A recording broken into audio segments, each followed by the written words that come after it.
नमस्कार दोस्तों, RC Bharat YouTube channel में आपका स्वागत है। आज से स्टार्ट कर रहा हूँ एक नया आगाज सॉल्यूशन सीरीज का जो सभी एग्ज़ाम के लिए अति महत्वपूर्ण है। तो आज का टॉपिक है प्राचीन भारत। तो चलिए वीडियो को स्टार्ट करते हैं। प्राचीन भारत। प्राचीन भारतीय इतिहास के स्रोत। प्राचीन भारतीय इतिहास के विषय में जानकारी मुख्यतः 4 स्रोतों से प्राप्त होती है। पहला है धर्म ग्रंथ, दूसरा है ऐतिहासिक ग्रंथ, तीसरा है विदेशियों का विवरण और चौथा है पुरातत्व संबंधी साक्ष्य। प्राचीन भारत। प्राचीन भारतीय इतिहास के स्रोत। प्राचीन भारतीय इतिहास के विषय में जानकारी मुख्यतः 4 स्रोतों से होती है। धर्म ग्रंथ, ऐतिहासिक ग्रंथ, विदेशियों का विवरण और चौथा है पुरातत्व संबंधी साक्ष्य। नेक्स्ट आते हैं धर्म ग्रंथ एवं ऐतिहासिक ग्रंथ से मिलने वाली महत्वपूर्ण जानकारी। भारत का सर्वप्राचीन धर्म ग्रंथ वेद है, जिसके संकलनकर्ता महर्षि कृष्णदेवराय वेदव्यास को माना जाता है। वेद वासुदेव कुटुंबकम का उपदेश देता है। भारतीय परंपरा वेदों को नित्य तथा अपौरुषेय मानती है। वेद 4 हैं: ऋग्वेद, यजुर्वेद, सामवेद एवं अथर्ववेद। इन चारों वेदों को संहिता कहा जाता है।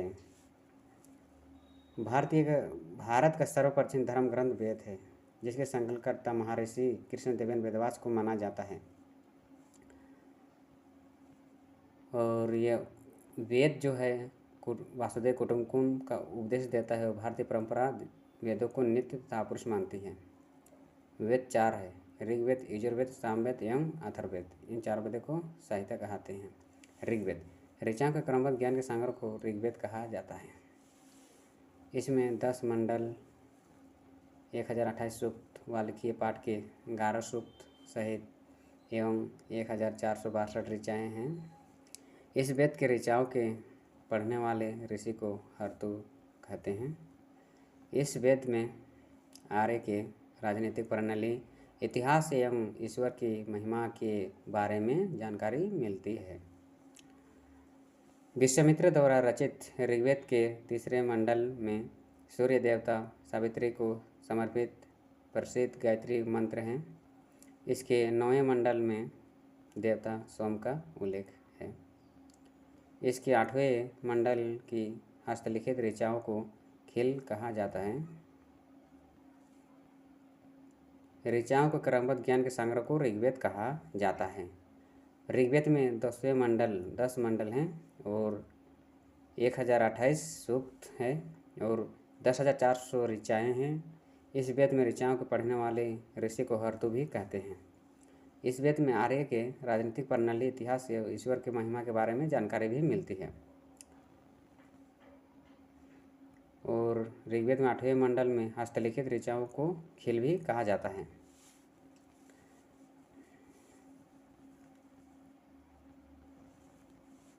ऋग्वेद का सबसे बड़ा 10वां मंडल है। इसमें नदी स्तुति सूक्त, नदियों की प्रशंसा, पुरुष सूक्त, वैदिक समाजशास्त्र, नसदीय सूक्त, ब्रह्मांड एक के सृजन से संबंधित विभिन्न अनुमान, सूर्य सूक्त, विवाह, श्लोक आदि सम्मिलित हैं। ऋग्वेद में इंद्र के लिए 250 तथा अग्नि के लिए 200 ऋचाओं की रचना की गई है।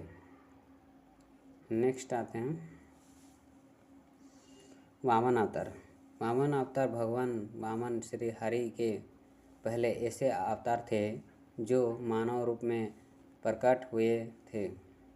उनके पिता वामन ऋषि एवं माता आदित्य थी। ये बौने ब्रह्मांड के रूप में जन्मे थे।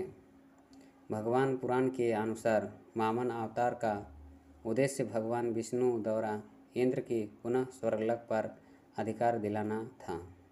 वामन भगवान का दक्षिण भारत में उपेंद्र के नाम से जाना जाता है। वामन अवतार भगवान वामन श्री हरि के पहले ऐसे अवतार थे जो मानव रूप में प्रकट हुए थे और उनके पिता वामन ऋषि एवं माता आदित्य थी। वे 52 ब्रह्मांड के रूप में जन्मे थे। भगवान पुराण के अनुसार वामन अवतार का उद्देश्य भगवान विष्णु द्वारा इंद्र के पुण्य स्वर्गलोक पर अधिकार दिलाना था। यजुर्वेद सरोवर पाठ के लिए मंत्रों तथा बलि के लिए समय अनुपालन के लिए नियमों का संकलन यजुर्वेद कहलाता है। इसके पाठ्यकर्ता को अर्धायु कहते हैं। यजुर्वेद में यज्ञों के नियमों एवं विधि विधानों का संकलन मिलता है। इसमें बलिदान विधि का भी वर्णन है। यह एक ऐसा वेद है जो गद्य एवं पद दोनों में है। सरोवर पाठ के लिए मंत्र तथा बलि के समय अनुपालन के लिए नियमों का संकलन यजुर्वेद कहलाता है। इसके पाठ्यकर्ता को अर्धायु कहते हैं। यजुर्वेद में यज्ञों के नियमों एवं विधि विधानों का संकलन मिलता है। इसमें बलिदान विधि का भी वर्णन है।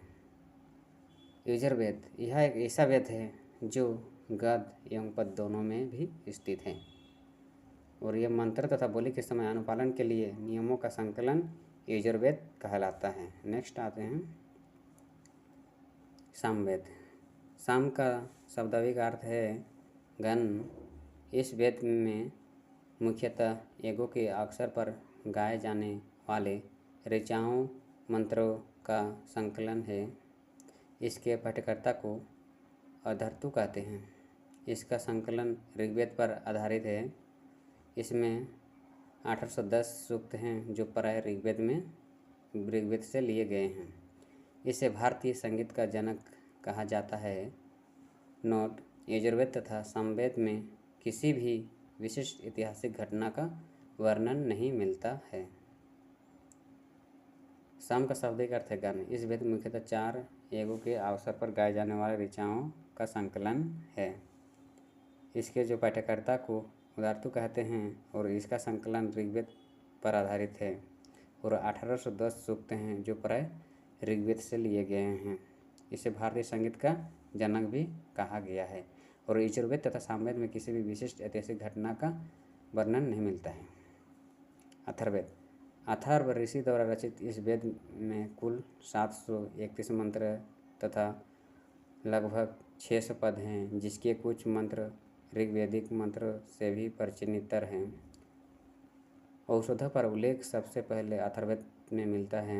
ऐतिहासिक दृष्टि से अथर्ववेद का महत्व इस बात में है कि इसमें सामान्य मनुष्य के विचारों तथा अंधविश्वासों का विवरण मिलता है। पृथ्वी सूक्त अथर्ववेद का प्रतिनिधित्व सूक्त माना जाता है।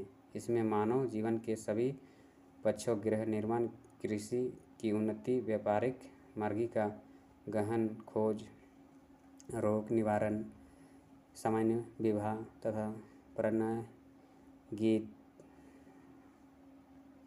अथर्ववेद ऋषि द्वारा रचित इस वेद में कुल 731 मंत्र तथा लगभग 6000 पद है। इसके कुछ मंत्र ऋग्वेद मंत्र से भी परिचितर हैं। औषधों पर उल्लेख सबसे पहले अथर्ववेद में मिलता है। ऐतिहासिक दृष्टि से अथर्ववेद का महत्व इस बात में है कि इसमें सामान्य मनुष्य के विचार तथा अंधविश्वासों का विवरण मिलता है। पृथ्वी सूक्त अथर्ववेद का प्रतिनिधित्व का सूक्त माना जाता है। इसमें मानव जीवन के सभी पक्षों गृह निर्माण, कृषि उन्नति, व्यापारिक मार्गी का गहन खोज, रोग निवारण, सामान्य विवाह का प्रणय और गीतों, राजभक्ति, राजा का चुनाव, बहुत से वनस्पति एवं औषधियों, सब वंशीकरण, प्रायश्चित, मातृभूमि, महात्म्य आदि का विवरण दिया गया है। कुछ मंत्रों में जादू टोने का भी वर्णन है। अथर्ववेद में परीक्षित को कुरुओं का राजा कहा गया है तथा कुरु देश की समृद्धि का अच्छा चित्रण मिलता है। इसमें सभा एवं समिति को प्रजापति की 2 पुत्रियां कहा गया है। वेदों की भी कई शाखाएं हैं जो वैदिक अध्ययन और व्याख्या से जुड़े विभिन्न दृष्टिकोण का प्रतिनिधित्व करती हैं। राजभक्ति, राजा का चुनाव, पहले बहुत से वनस्पति एवं औषधि, सब वशीकरण पर आधारित, मातृभूमि, महात्म्य आदि का विवरण दिया गया है। यहाँ कुछ मंत्र जादू टोने का भी वर्णन है। अथर्ववेद में परीक्षित को कुरुओं का राजा कहा गया है तथा कुछ कुरु देश की समृद्धि का अच्छा चित्रण भी मिलता है। इसमें सभा एवं समिति को प्रजापति की 2 पुत्रियां कहा गया है। वेदों की भी कई शाखाएं हैं जो वैदिक अध्ययन और व्याख्या से जुड़े विभिन्न दृष्टिकोण का प्रतिनिधित्व करती है। सकल शाखा ऋग्वेद से जुड़ी एकमात्र जीवित शाखा है जो यजुर्वेद को कलश यजुर्वेद और कृष्ण यजुर्वेद दो शाखाओं में बांटा गया है। मध्यान्ह और कानव शुक्ल यजुर्वेद अथवा वाजसेन सहित की शाखाएं हैं। कृष्ण यजुर्वेद से जुड़ी शाखाएं कटक, कनिष्ठल, मंत्रयानी और तैत्तिरीय है, जो कैथोल, राणीय एवं जमनीय या तलवार सामवेद की शाखाएं हैं। अथर्ववेद की शाखाएं सौनक और पेंपल हैं। नोट: सबसे प्राचीन वेद ऋग्वेद तथा सबसे बाद का वेद अथर्ववेद है।